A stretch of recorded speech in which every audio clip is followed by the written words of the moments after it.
आता विद्यार्थी मित्रांनो लक्षात घ्या, न्यायप्रणालीची 75 वर्ष म्हणजेच काय, आपल्या भारतामध्ये जे सर्वोच्च न्यायालय आहे तर त्या सर्वोच्च न्यायालयाला आज म्हणजे या वर्षी 2025 साली 75 वर्ष पूर्ण झालेली आहेत। हे लक्षात घ्या की हे जे 75 वर्ष पूर्ण झालेले आहे त्यामुळे ही बातमी अत्यंत महत्त्वाची बातमी आहे। त्यामध्ये तुम्हाला असं म्हणू शकत नाही की प्रश्न आलेला नाहीये, प्रश्न आलेले पण आहे आणि प्रश्न पुढे पण येऊ शकणार आहे बरेचदा प्रश्न, कारण सर्वोच्च न्यायालय आपली न्यायव्यवस्था स्वतंत्र न्यायव्यवस्था आलेली आहे। म्हणजेच मग आता लक्षात घ्या, जे आज आपल्याला स्वतंत्र न्यायव्यवस्था दिसत आहे की आजची ही न्यायव्यवस्था ही कशा पद्धतीने आलेली आहे, म्हणजे सुरुवात कशी झालेली असेल, ब्रिटिश काळापासून सुरुवात होऊन आजपर्यंत कशी आलेली आहे ते समजून घेण्याचा प्रयत्न करा। बघा विद्यार्थी मित्रांनो, फक्त यामध्ये त्यांनी मुद्दा काय दिलेला आहे, हा एक मुद्दा फक्त समजण्यासारखा आहे, म्हणजे तो यामध्ये बघा कलम 21 आणि 39 अ, जे अनुच्छेद 21 आणि 39 ए हे काय दिलेले हे समजून घेण्याचं महत्त्व आहे आपल्याला। कलम 21 काय सांगतो आपल्याला की प्रत्येक नागरिकाला, कलम 21 काय सांगतं की भारतामध्ये राहणारा तो प्रत्येक नागरिक आहे त्याला आपल्याला जीविताचं संरक्षण करण्याचा अधिकार देण्यात आलेला आहे।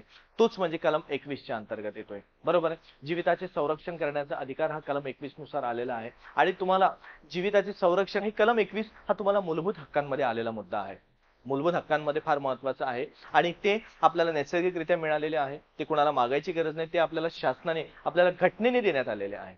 मग हा एक लक्षात घ्या। आता कलम 39 काय सांगतं आपल्याला, मग 39 अ सांगत आहे, त्यासोबत लक्षात घ्या मग हे 39 कुठे आलेलं आहे, हे मार्गदर्शक तत्वांमध्ये। मार्गदर्शक तत्व हे आपल्याला न्यायप्रविष्ट नाहीये, नैसर्गिकरित्या हे प्राप्त झालेले पण नाहीये, मग हे प्राप्त झाले ते आपल्याला देण्यात आलेले आहे, म्हणजे जनतेच्या कल्याणासाठी देण्यात आलेले आहे। मग त्यामध्ये काय देण्यात आलंय बघा, कलम 39 अ मग काय सांगतं आपल्याला, तर समान न्याय आणि मोफत कायदेशीर सल्ला, यामध्ये काय दिलंय त्यांनी, समान न्याय, जनतेसाठी समान न्याय आणि मोफत कायदेशीर सल्ला देण्यात आलेला आहे ह्या कलम 39 अ मध्ये ही तरतूद, म्हणून ही बातमी आपल्याला ती महत्त्वाची आहे, फार महत्त्वाची। आता लक्षात घ्या आपली न्यायप्रणाली कशी आलेली आहे हे समजून घेण्याचा प्रयत्न करू आपण। बघा 1773 चा रेग्युलेटिंग ऍक्ट, तर मग ह्या कायद्यानुसार जी न्यायव्यवस्था आलेली आहे आपल्याला, मग त्यावेळेस बघा कंपनीला आदेश, त्यावेळेस ईस्ट इंडिया कंपनी भारतामध्ये, मग त्या ईस्ट इंडिया कंपनीचं जे साम्राज्य होतं म्हणजेच काय, ह्या रेग्युलेटिंग ऍक्ट नुसार, म्हणजे रेग्युलेटिंग ऍक्ट दर 20 वर्षांनी पुढे पुढे जाणार होते, म्हणजे दर 20 वर्षांनी ह्या कायद्यामध्ये बदल होऊन पुढे जाणार।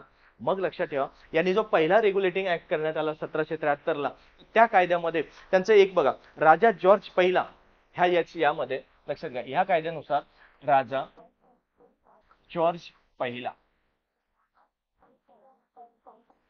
राजा जॉर्ज पहिला, तर त्यावेळेस त्याचं नाव त्यांनी 24 सप्टेंबर 1726 ला, बघा 24 सप्टेंबर 1726 रोजी यांनी कंपनीला आदेश दिला, ठीक आहे, याने कंपनीला आदेश, याने कंपनीला आदेश दिल्यानंतर मग कंपनीने काय, म्हणजे ईस्ट इंडिया कंपनीने त्याच वर्षी बघा या कायद्यामध्ये त्यांनी काय केलेलं, एक कोर्ट असायला पाहिजे, म्हणजे त्यालाच म्हटलं गेलेलं आहे एक मेयर्स कोर्ट, म्हणजेच काय, यामध्ये 1774 ला मेयर्स कोर्टची स्थापना करण्यात आलेली आहे। मेयर्स कोर्ट त्यामध्ये अस्तित्वामध्ये स्थापना करण्यात आलेली आहे आणि हे कायदा, हे स्थापना 1774 ला करण्यात आलेली। मग यानुसार बघा मेयर्स कोर्ट मग कुठे कुठे स्थापन झाले, त्यावेळेस ना भारतामध्ये 3 ठिकाणी स्थापन करण्यात आलेले मेयर्स कोर्ट, हे एक महत्वाचं आहे। 3 ठिकाणी म्हणजेच काय, मद्रास, बॉम्बे आणि कलकत्ता, ठीक आहे, मद्रास, बॉम्बे आणि कलकत्ता असे 3 ठिकाणी स्थापन करण्यात आले आणि 3 ठिकाणी बघा स्थापन करण्यानंतर हेच झाले 1773 च्या कायद्यानुसार। मग लक्षात घ्या यामध्ये मुद्दा कसा आलेला आहे पुढे बघा, 1774 ला, म्हणजे आज आपल्याकडे जर दिसलेले आहे 1774 ला, पण कधी मेयर्स कोर्ट म्हणून, आणि नंतर मग त्यानंतर बघा 1935 च्या कायद्यानुसार स्वतंत्र न्यायव्यवस्थेची तरतूद करण्यात आलेली आहे। म्हणजेच यामध्ये पुढे बघा मग काय करण्यात आले, स्वतंत्र न्यायव्यवस्था, बघा स्वतंत्र एक न्यायव्यवस्था असायला पाहिजे, स्वतंत्र न्यायव्यवस्थेची तरतूद, स्वतंत्र न्यायव्यवस्थेची तरतूद करण्यात आली आणि तीच म्हणजे कुठे, 1935 चा भारत सरकार कायदा, 1935 भारत सरकार कायदा। मग एक लक्षात घ्या 1935 चा जो भारत सरकार कायदा या कायद्यामध्ये तरतूद करण्यात आली आणि त्याच नंतर बघा पहिले जर समजा त्याला म्हटलं झालं फेडरल कोड आणि मग स्थापन झाली ते 6 डिसेंबर 1937, बघा या कायद्यानुसार 6 डिसेंबर जे 1937, मग या वर्षी फेडरल कोर्ट म्हणून स्थापन करण्यात आलेले आहे.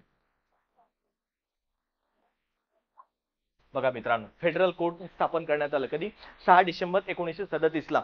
त्यासोबतच पुढे लक्षात घ्या कशा पद्धतीने मग ह्या कोर्ट जे पहिल्यांदा स्थापन करण्यात आले, मग त्याच वेळेस त्यांचे न्यायाधीश कोण असणार? तर सर मॉरिस, त्यामध्ये सर मॉरिस ग्लॉयर त्याचे पहिले सरन्यायाधीश. पहिले सरन्यायाधीश, पहिले सरन्यायाधीश सर मॉरिस ग्लॉयर. यावेळेस त्यांची स्थापना करण्यात आली. म्हणजेच काय, स्वातंत्र्य काळामध्ये जर स्वातंत्र्यपूर्व काळामध्ये जर पहिले सरन्यायाधीश जर विचारलं आपल्याला, तर त्यामध्ये सर मॉरिस ग्लॉयर यांचं नाव येतं. बरोबर, हा एक मुद्दा. त्यानंतर लक्षात घ्या, आता पुढे बघा, पुढे कशा पद्धतीने आलेलो आपण याच ठिकाणी. तर बघा आता हे झालेलं आहे. मग आता पुढे बघा, स्वतंत्र 1935च्या कायद्यानुसार स्थापना पण झाली 1937 ला, आणि ते फेडरल कोर्टाचे सरन्यायाधीश सुद्धा ग्लॉयर यांना नेमण्यात आलेले असतात. आणि त्यानंतर बघा आता इथे झाले स्वातंत्र्य. बघा आता येतं पुढे की स्वातंत्र्य काळानंतर काय करण्यात आलेलं. आता पुढे असं येऊ द्यायचं. मग इथे लक्षात घ्या, मग आता बघा 28 जानेवारी 1950 रोजी 28 जानेवारी 1950 रोजी स्वतंत्र म्हणजे आपल्या भारतामध्ये ना सर्वोच्च न्यायालयाची स्थापना करण्यात आली. मग या ठिकाणी बघा, सर्वोच्च न्यायालय,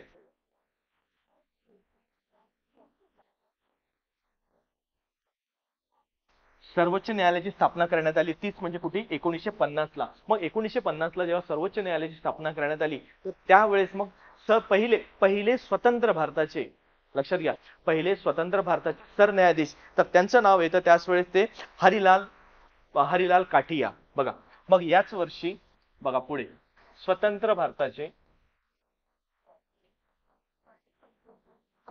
पहिले सरन्यायाधीश, स्वतंत्र भारताचे पहिले सरन्यायाधीश, त्यांचं नाव येतं ते हरिलाल काठिया. बघा स्वतंत्र भारताचे पहिले सरन्यायाधीश हरिलाल काठिया येतं.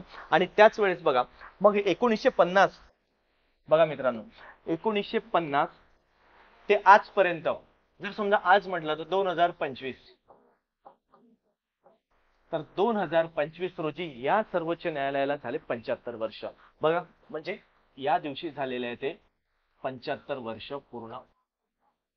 म्हणून ही बातमी आपल्यासाठी फार महत्वाची आहे की त्यानुसार कशा पद्धतीने आज म्हणजे मेयर्स कोर्ट, त्यानंतर येतो तो फेडरल कोर्ट, आणि फेडरल कोर्ट नंतर येतं ते सर्वोच्च न्यायालय. म्हणजे अशा पद्धतीने आज आपल्या समोर जे न्याय व्यवस्था आहे तर ती अस्तित्वात आलेली दिसते. म्हणून 75 वर्ष पूर्ण झाल्यामुळे ना मित्रांनो फारच महत्वाचे आहे की कशा पद्धतीने ही बातमी आलेली आहे. कारण पेपरला येऊ शकतात, आधी पण प्रश्न आलेले आहेत तुम्हाला सर्वोच्च न्यायालयाला, आणि आज पण आलेले असतात, आणि पुढे पण येणारच आहे. म्हणजे ज्या काही परीक्षा आहेत, फक्त एवढं लक्षात ठेवा मित्रांनो, जर तुम्ही राज्यसेवा करत असेल तर राज्यसेवेमध्ये सर्वोच्च न्यायालयाला सर्वात जास्त महत्व, म्हणजे केंद्र शासनामध्ये जे काही मुद्दे आलेले आहेत, म्हणजे सर्वोच्च न्यायालय आहे, संसद आहे, त्या पद्धतीने प्रश्न जास्त असेल. तर जर समजा तुम्ही येणाऱ्या गट क साठी जर प्रयत्न करत असेल, तयारी करत असेल, किंवा नोव्हेंबर महिन्यामध्ये होणारी गट ब गट क साठी तयारी करत असेल, तर विद्यार्थी मित्रांनो जे राज्य शासनाअंतर्गत आले म्हणजे राज्य पातळीवरती आलेलं आहे त्यावरती भर जास्त द्या. म्हणजेच काय, राज्यपाल आहे, राज्य विधिमंडळ आहे, उच्च न्यायालय आहे, अशा पद्धतीने विधानसभा, विधान परिषद, त्यावरती भर जास्त द्या. म्हणजेच काय, तुम्हाला कुठल्या परीक्षेला काय करायचं आणि काय नाही करायचं हे यातला फरक कळला ना मित्रांनो, समजून जायचं तुमचा यशाचा अर्धा टप्पा तुम्ही पास केलेला आहे. विद्यार्थी मित्रांनो, जर हा व्हिडिओ तुम्हाला आवडला असेल आणि अशा पद्धतीच्या जर चालू घडामोडी नवनवीन तुम्हाला हवे असणार आहे, तर त्यामुळे लाईक करत चला, शेअर करत चला आपल्या मित्रमैत्रिणींपर्यंत, आणि कमेंट सुद्धा करत चला की कशा पद्धतीने, कारण तुमची असणारी एक कमेंट्स हे माणसाला प्रोत्साहन करत असतात. जे नवीन असेल चॅनलवरती त्यांनी सबस्क्राईब सुद्धा करा मित्रांनो.